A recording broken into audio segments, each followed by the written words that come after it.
Авиаинциденты.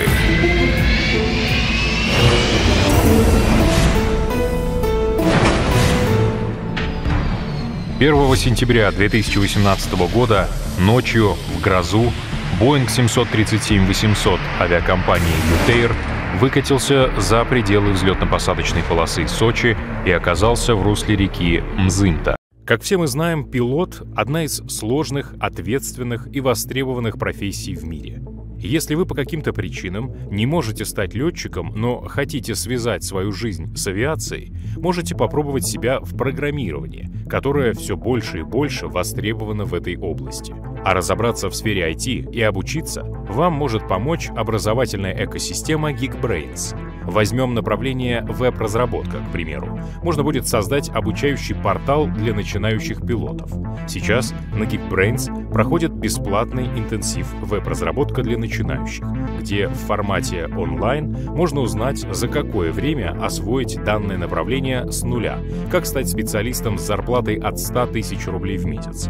Там же научат создавать небольшие сайты, работать с языком разметки HTML, CSS, использовать хостинг и публиковать сайты в интернете. Главное, после интенсива вы будете понимать о данном направлении или же попробуете себя в другом. По окончании обучения в Geekbrains студент получает диплом с государственной лицензией и гарантированно проходит стажировку или же получает помощь в трудоустройстве в ведущих компаниях. Ссылка на данный интенсив в описании. Переходите и изучайте. Кстати, весь декабрь в Geekbrains действуют новогодние скидки 50% и возможность участвовать в розыгрыше призов при покупке курса от 50 тысяч рублей. Спешите! Реконструкция событий. 31 августа 2018 года, 22 часа 50 минут. Аэропорт Внуково. Экипаж рейса UT-579 получает бланк с необходимой метеорологической информацией. Пилотам предстоит выполнить рейс по маршруту Москва, аэропорт Внуково, Сочи, аэропорт Адлер. Командиру корабля 51 год. За плечами 14 тысяч часов налета. Из них почти половина на Boeing 737. Второму пилоту 53. 12 тысяч часов налета. 5 из них на Боинге. 1:30 ночи именно он отрывает лайнер от взлетно-посадочной полосы Внуково и берет курс на Сочи. Пока они летят, там идет сильный ливень. В 2 часа ночи подходит расчетное начало снижения. Экипаж проводит предпосадочную подготовку. В Сочи передают коэффициент сцепления 0,55, полоса скользкая. Минимально возможный коэффициент для посадки 0,3, поэтому экипаж ставит режим автоматического торможения в положение 3, почти что максимум. После приземления самолет сам начнет тормозить в соответствии с выбранным режимом. Устанавливается высота принятия решения 180 метров. Если на ней пилоты не увидят огней полосы, надо будет уходить на второй круг. После прослушивания автоматического информатора погоды АТИС экипаж отметил сильный ветер и скорректировал режим автоматического торможения на максимум. Диспетчер разрешает прибытие по схеме Mobit 4 Альфа на полосу 06. Также он сообщает, что предыдущие борты обходили грозовые очаги и разрешает экипажу их обход по бортовому локатору. Из-за окружающих гор посадка в Сочи возможна только со стороны моря. На полосу 06 с курсом 58 градусов или на полосу 02 с курсом 22 градуса. В это время на аэродроме начинается сильнейший ливень. В ближайшие полчаса здесь выпадет самое большое количество осадков в эту ночь — 6 сантиметров. Видимость ухудшается до 250-800 метров. Ветер становится 17, порывы 22 метра в секунду. Это уже не подходит для посадки. Диспетчер доводит эту информацию до экипажа, а также сообщает, что Air Baltic уходит на второй круг. Также диспетчер сообщает, что прогноз не очень хороший, но погода переменчивая. Погоду, какую передают до утра, в основном с зарядами выносят на берег. Экипаж выразил пожелание попасть между зарядами и принял решение следовать в зону ожидания. Грозовая деятельность в районе Сочи существенно влияет на работу авиации и развита круглый год. Максимальное количество гроз в августе – 20 случаев за месяц.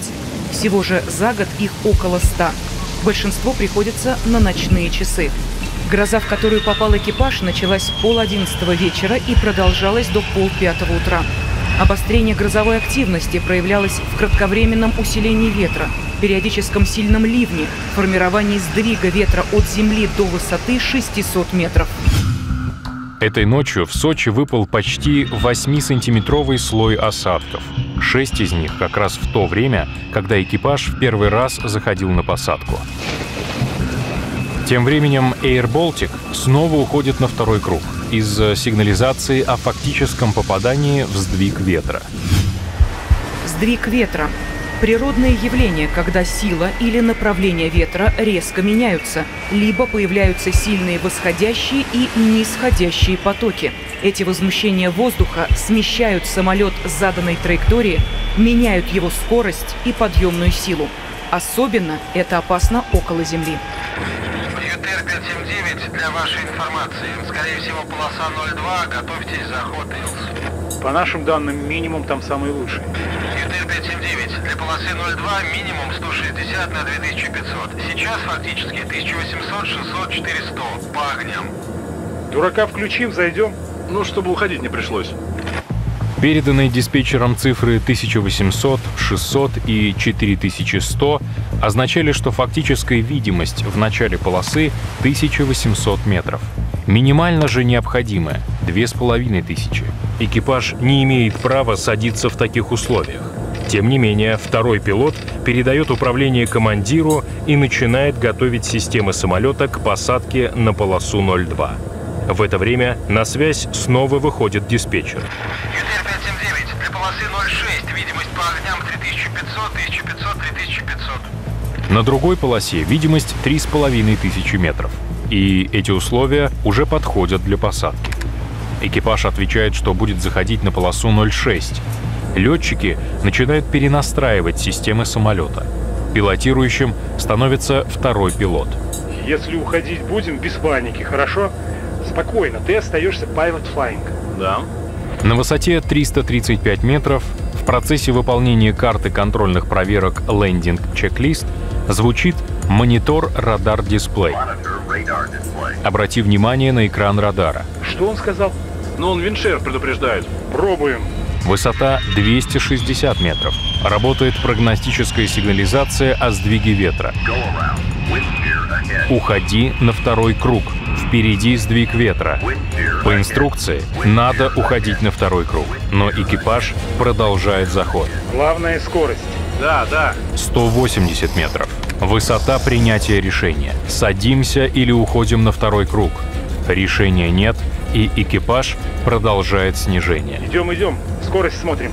Скорость смотришь? Смотрю. Ты на землю смотри. Ты скорость, я на землю. Да. Ты скорость, я на землю. Видишь полосу? Я вижу. Ответа от командира не последовало.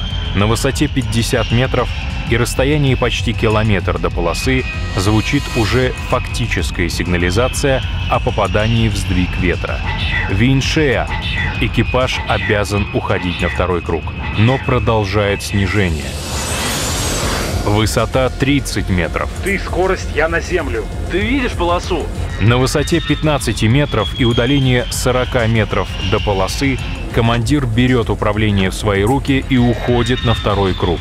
По объяснению экипажа, уход был выполнен из-за попадания в сильные ливневые осадки, значительно ухудшающие видимость на полосе. Через 10 секунд диспетчер посадки выходит на связь. ЮТР-579, уходите на второй круг, как опубликовано. Работайте с кругом 119,7. 119,7 работаем, ЮТР-579. Тут же второй пилот снова выходит на связь с диспетчером посадки, чтобы уточнить дальнейший маршрут, на что получает повторное указание работать с диспетчером круга. Так ты ответил ему что-нибудь? Да, сказал, что уходим. Экипаж находился в крайне напряженном психоэмоциональном состоянии, связанном со сложными погодными условиями и уходом на второй круг с высоты, существенно меньшей высоты принятия решения. Соответствующая процедура для аэропорта Сочи в авиакомпании отсутствовала. Командир командует убрать закрылки.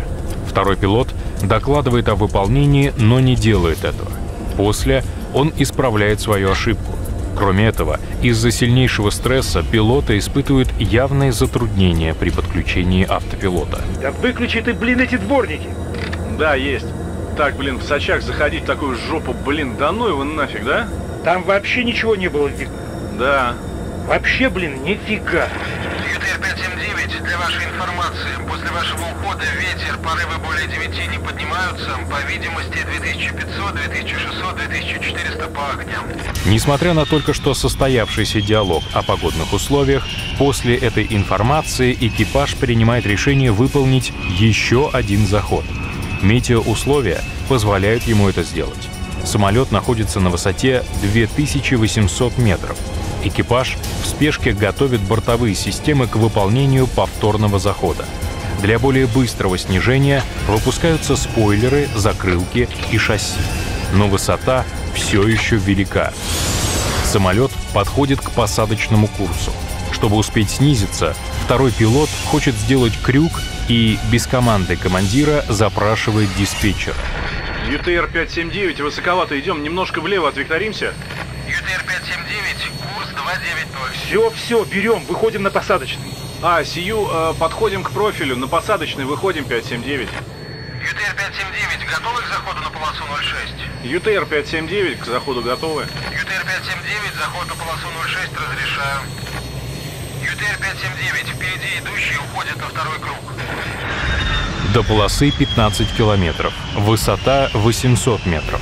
Несмотря на то, что самолет еще не занял высоту входа в глиссаду 600 метров, второй пилот докладывает диспетчеру. Вышка ЮТР-579 на рубеже 600. ЮТР-579, Сочи вышка, на посадочном. Полоса правее посадочного, полоса 06. Продолжайте заход. Экипаж нажимает кнопку «Approach». Автопилот включается в режим захода на посадку. Но захвата курсового маяка, который бы выводил самолет на нужный курс, не происходит. Второй пилот запрашивает диспетчера о работоспособности системы ILS, на что получает утвердительный ответ. Именно с помощью этой системы автопилот приводит самолет точно к полосе. Захвата сигнала курсового маяка ILS не произошло, так как самолет двигался параллельно продолженной оси полосы, медленно приближаясь к ней. Луч ILS просто не видел самолет, так как тот двигался параллельно ему. Экипаж не понимал причину отсутствия захвата и проверил правильность настройки частоты ILS. Она была настроена верно. Через 30 секунд наконец-то происходит одновременный захват курсового и глиссадного маяков. Автоматика начинает снижать самолет к полосе. Высота 340 метров. Снова звучит электронный голос.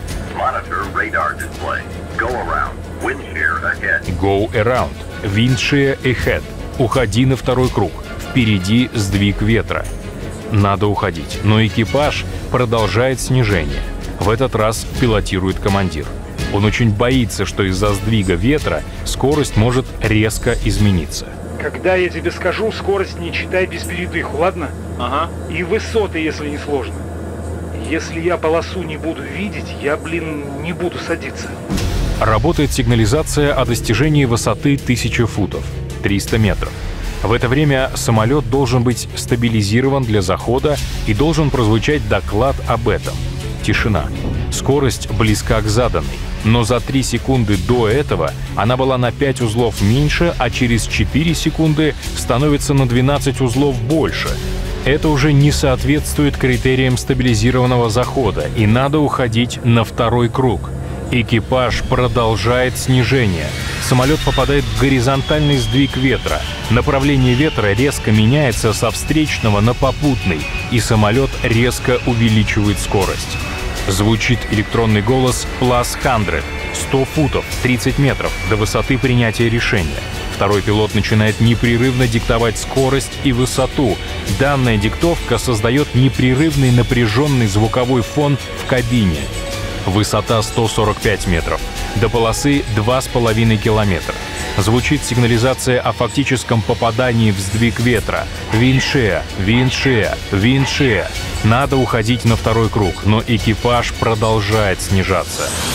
На высоте 25 метров и удалении 150 метров до полосы командир отключает автопилот и автомат тяги и переходит на ручное управление. Самолет находится в самом эпицентре сдвига ветра. Сильный попутный порыв разгоняет лайнер. Заход не стабилизирован, и надо уходить на второй круг. Командир берет штурвал на себя, уменьшая темп снижения. Траектория полета выполаживается, становится более пологой. Входной торец полосы они проходят на высоте 15 метров, точно по нормативам. После этого в течение 14 секунд лайнер летит над полосой. Из-за слишком большой скорости он не хочет приземляться. Наконец, на расстоянии 1285 метров от торца шасси касаются бетона. Перелет зоны точного приземления составил 685 метров.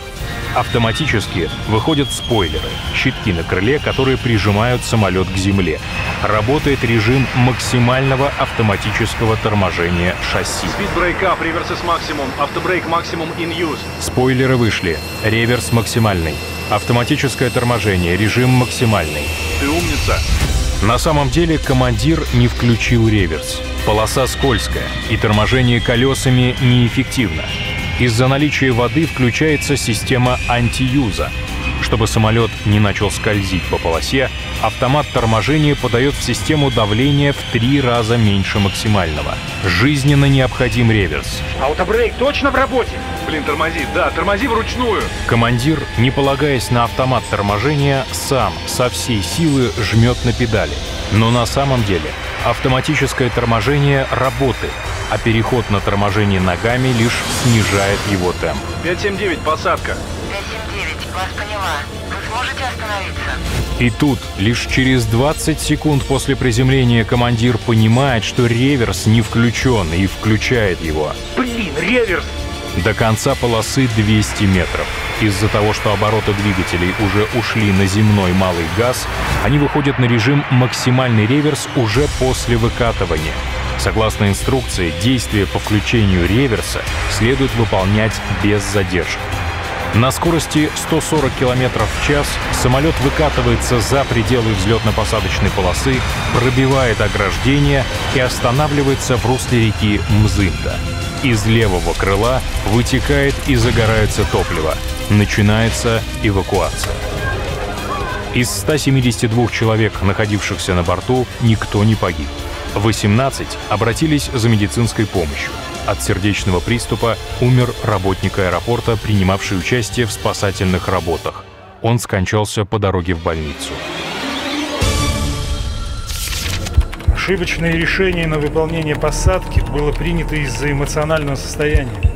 Я сигнализацию о сдвиге ветра попросту не слышал. Организм записал ее в ненужный фон. При первом заходе она так долго и громко работала, что мешала мне работать. И таким образом превратилась из системы, предупреждающей об опасности, в ненужный шум. В момент повторного захода экипаж находился в неоптимальном рабочем состоянии и не мог комплексно оценивать ситуацию.